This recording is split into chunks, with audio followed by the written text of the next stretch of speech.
Okay, so this is a review of the Bestard Terrier. So Best is a Spanish boot making company, and they've been in the boot making industry since 1940, which is up until now is 86 years. So this boot here I have worn, so I'll be able to give you an informed opinion about it. Let's just start with the new one and go through the specifics. So it's got a Vibram sole on the base, ever popular. It's nice and open, so it's even it's easy to keep clean by itself, or self-cleaning as they like to say. Although, you know, you've got to wear them, they don't actually, you've got to wear them and fix them, so that causes the dirt to fall out. So it's not totally automatic. So also it's got a PU midsole. This is the latest one that's supposed to not be as susceptible to hydrolysis. Now it's got a rubber buffer toe cap, and there's no sewing in the high abrasion area, and what sewing they do have is triple stitched here and here and here. And the leather is Purwanger leather, so that's a German company. They use alpine animals apparently, so they've got a thicker skin, and they take a certain layer out of it. Now the beauty of it is when it flexes, it doesn't create a crease, so it's not as prone to creasing. So if you compare to John Bull, etc., in New Zealand, a fence or a shepherd will only get 3 or 4 months out of them before they crack here, and then you've got to dispose them. These ones don't crack. I've only used the silicone, I haven't used any beeswax or any oil or anything on them. I've used the silicone liquid for water repellency on it, and you know, there's no cracking. So that is the evidence of that.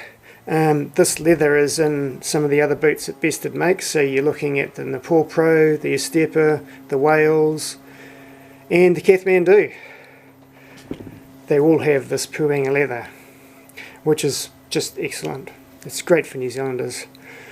Okay, going upwards, we've got this softer suede leather cuff here. Externally, the internal cuff, which is cambrel,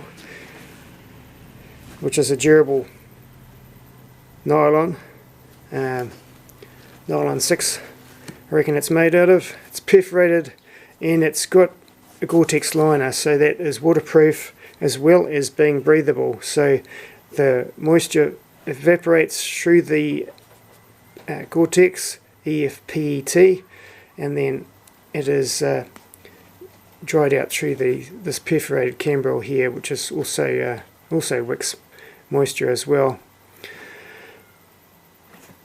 So that pretty much covers it. You can have a look at what the pair I've been wearing. So this is improved from flexibility after wearing. They've also got these Ortholite insoles here. They're fairly thick, and this is a reasonably wide fitting boot. It's not like a lot of the thinner Italian ones. So there's a bit of room there. I don't know, maybe the Spanish got wider feet, or they compensate for people with thicker socks for colder climates.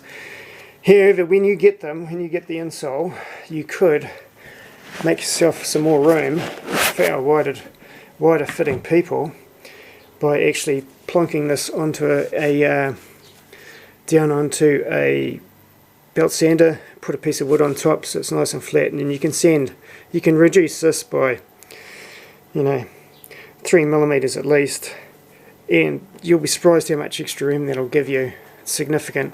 When Bestard came out, they had a thinner insole, much thinner than this.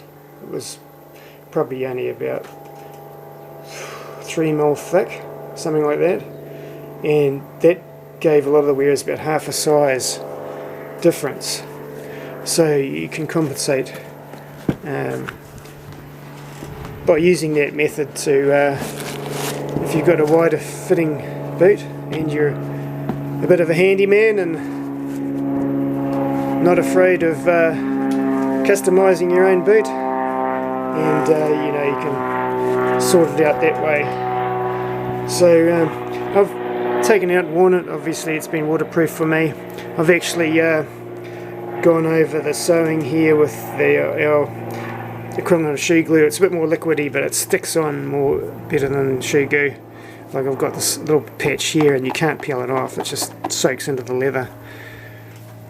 And you can see there's no evidence of cracking here for the Perwinger. It's nice and flexible, so it's ideal for, you know, trail walking. Yeah, I wore a heavy pack with it. Some people can, some people need the proper full support, but I seem to find it's okay. I'm 62 years old now. And it's a good stalking boot, without question.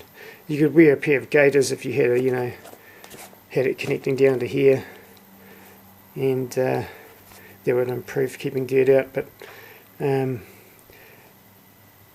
yeah, it's not a tall boot, so you know, if you're in sort of steep, sort of full of debris sort of stuff, then you'd want to wear a gaiter with it. But I was in sort of easier country over the weekend and on trails, and then I didn't get any stuff in it, and I climbed over logs to get over the streams and that sort of stuff.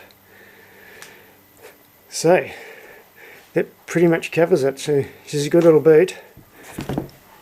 As with all the other Bestard boots, we highly recommend them.